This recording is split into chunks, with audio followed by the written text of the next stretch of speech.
Hi, I'm Harry. I'm Jack. I'm Charles. We are White Lies, and you are watching Toasted.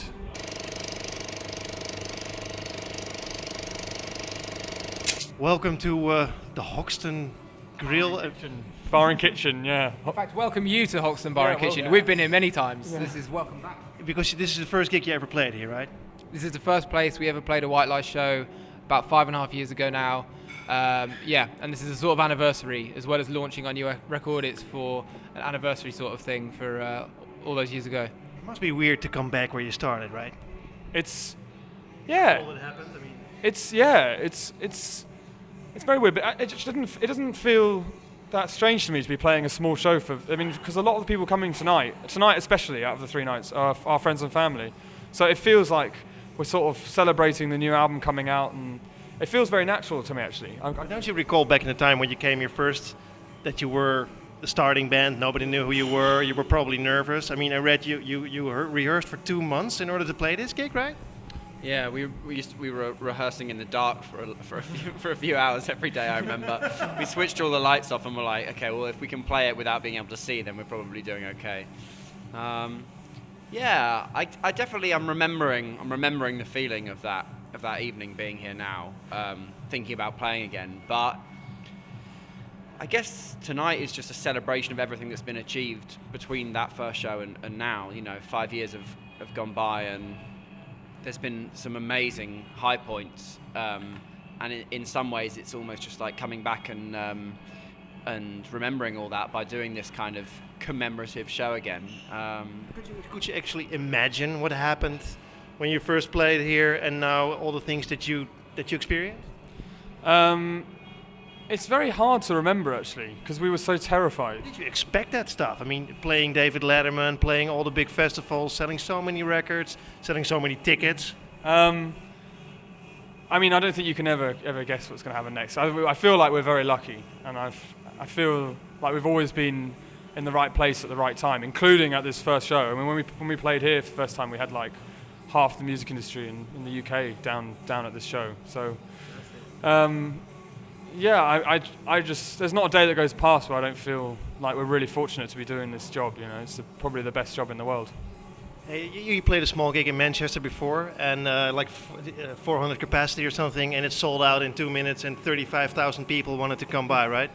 Yeah, that was weird. That was for like the reopening of the old Factory Records venue, which we were sort of playing the party of. But yeah, you get told those stats, and your mind sort of boggles a little bit. But I mean, I'd love to see all 35,000 names just so I could be sure that there were that many. Because otherwise, how do you know? You could say that like 100,000 people applied for tickets, but we'd never know. But it's a great thing. I mean, it's testament to kind of how much our fans sort of believe in us, I think, in the UK, and how eager they are. And it's been nice to come back with a new song and new songs, and people were immediately ready for it and expecting it, which was a real relief, actually. They haven't forgotten that we exist. So I saw over 200,000 plays on your website already. For Getting Even, yeah, Getting Even's and There Goes the Love Again. Yeah, I mean, it's great. It's a great sign for us.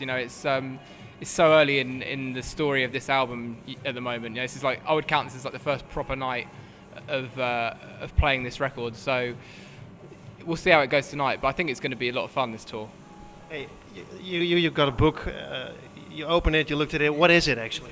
This is just amazing. So yeah, it was when we were recording an ICP, a couple of our fans sent in sort of miniature one-page comic strips for each of us in like a card, and they're here today. I think they got tickets for the show, so they came down early and they bumped into us outside and gave us these books, which is like, they're just great actually. They're full of comics, but based on tweets from the band and based on interview questions and stuff, and they've just sort of made these little comic strips out of them. But they're really quite funny actually. They're really good. This is amazing how much effort has gone into this. I'm actually just pretty blown away. It's incredible that these techniques are available for people right now. I mean, 10 years ago this would be impossible. Yeah, it's just remembering some of the stupid stuff we've said in interviews. What I'd like to get for Christmas, Harry saying my own island in Norway with all kinds of cool No, that's shit. you saying that. Oh, is that me? You're saying that. Oh, I'm saying that. What's Harry saying? Fighter jet. Decommissioned fighter jet. Oh yeah. Fighter jet, yeah, definitely. Hey, anyway, you guys are playing here tonight. Is there still? Are you still nervous for playing? Because this is probably the first time you're going to play any new music from your new record, right?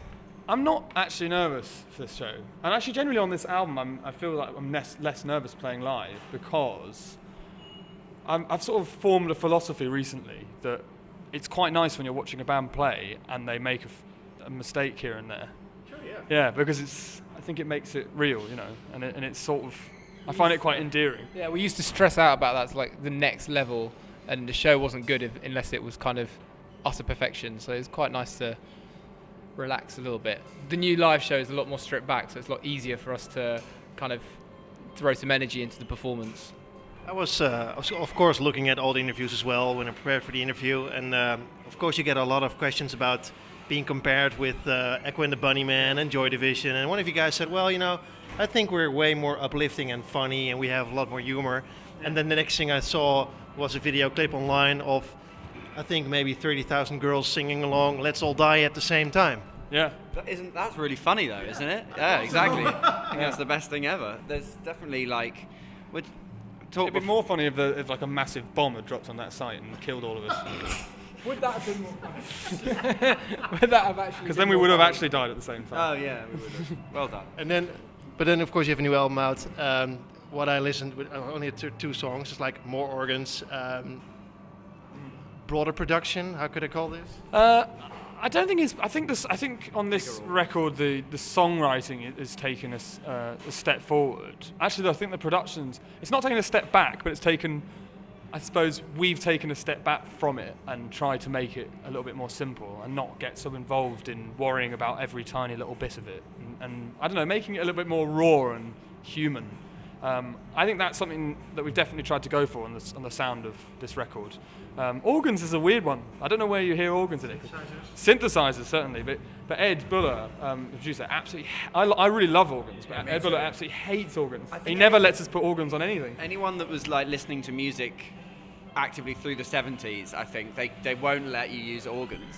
Like we always try. Every time we make an album, there'll be like an Emerson, Lake and Palmer style moment on at least 2 or 3 songs, and you play it to someone over 45 years old, and they just look at you like, that's not staying, and you're like, but it's cool. They're like, it's not cool. It was never cool, But Harry and I especially love a lot of 70s prog rock. I mean, we listen to like close to the edge. Yeah, Close to the Edge twice on my journey over here. Yeah, back to back.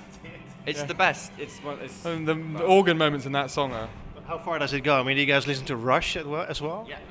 Come Charles listens to Rush. Charles listens to Rush. You are? Yeah, of course.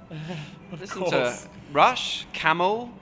I'm trying to think of my other favorite prog bands, but probably Yes is my favorite. Yes, obviously. Well, let's get back to your pen. Not all Rush. Definitely not all Rush. Maybe there's 3 albums I really like. You have to do it in small doses, Rush as well. Right. Well, it's the Would greatest. you listen to a whole album in one go? Yeah. I mean, Would you? He's the greatest singer in rock and roll. So. Get back to the album. How do you guys write actually? Because once you had to stop recording because you were on tour and said, well, we cannot record and write at the same time when we were on tour. I think that was actually born out of just laziness, really. Mm-hmm. I think we. You write when you're on tour. No, we don't. But we're too lazy. The only reason is because we just can't be bothered. I think we probably could, and I think we should actually when we next tour. But the writing process was. I don't know. You all write songs? You create the songs, the 3 of you, or? Well, yeah, no, it's a collaborative process. The songs are usually started by me and Charles, but very quickly we're working with Jack and trying to pull it all together. But yeah, the process this time was quite relaxed actually, because we sort of took 6 months off at the beginning of 2012, and then we went into a little cottage together, me and Charles, and just started hammering away at it. And we had so long to do it that we could just go over the smallest moments in each song and just perfect them from a songwriting perspective. And that was really, I'd say, 80% of the process of making this album. As we did that first, me and Charles, and then the 3 of us, and then with Ed, and that whole songwriting process took about 8 or 9 months, before we spent 1 month recording it, and then it was done. Do you write a lot more songs than that you actually put on the album now?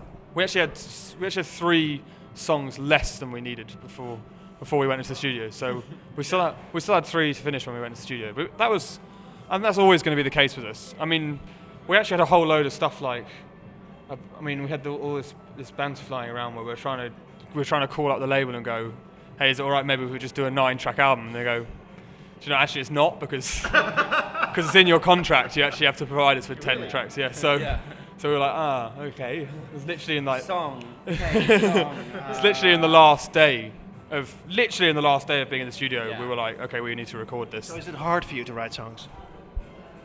I think it's always hard to write. Yeah, it's always hard to write songs. Yeah, it's one of the most difficult.